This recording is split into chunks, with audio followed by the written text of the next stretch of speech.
One of the questions that I had is I have young kids, and I have a 5-year-old and a 7-year-old. The 5-year-old does jazz and tap, it's a girl. And I have a son that does hip-hop, and I take adult taps. So we all dance in our family.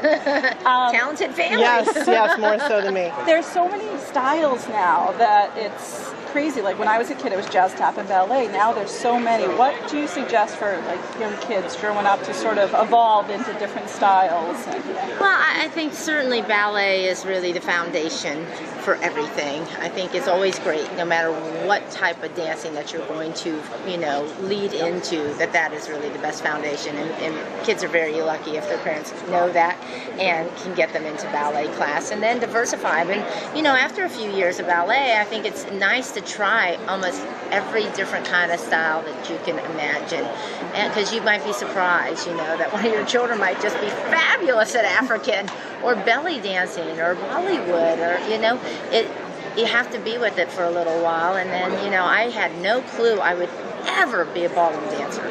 I studied modern dance in college, took jazz and ballet, and had never been introduced to ballroom. And a friend asked me to go to New York City and watch the U.S. Ballroom Championships, and that's the first time I saw professional ballroom dancing. I walked into Waldorf Astoria, and that was case closed. I knew on a cellular level that I was going to become a ballroom dancer, that I was going to be a United States champion, that I went back to Washington, D.C., where I started in the dance industry and started searching out the best instructors, and then went on my search all over the world for the best master teachers. And, nobody in my family would have ever guessed in a million years, because I did not dance as a child. I didn't dance until I went to college. Wow. I grew up in a town more like Footloose, no dancing going on in that town, very religious, I must say.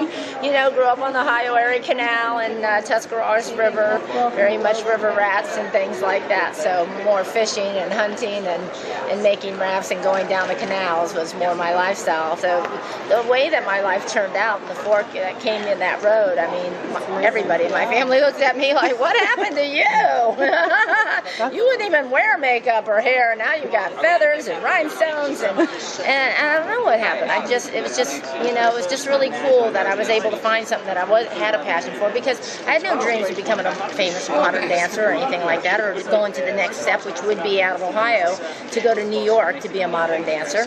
Never even dreamed of that. Never, not even crossed my mind. Not even crossed my mind. I'm just so grateful that day happened, where I was going to be a physical education teacher, by the way. I have a degree in that. I was going to be a track coach, and my father didn't talk to me for 2 years, by the way, because he helped put me through college.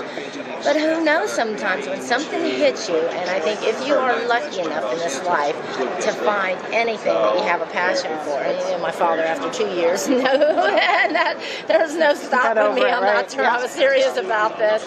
And just grateful, too, to be part of the wave that has made dancing, has made its way into everybody's living room, and that it is well respected, and that you are an athlete doing this. I'm glad I lived long enough to see that, because my whole professional career was in a time that it wasn't about, my father looked at it as like, oh, you're dancing with men, and people are paying you. It's totally different now. I'm so grateful to be part of that whole wave.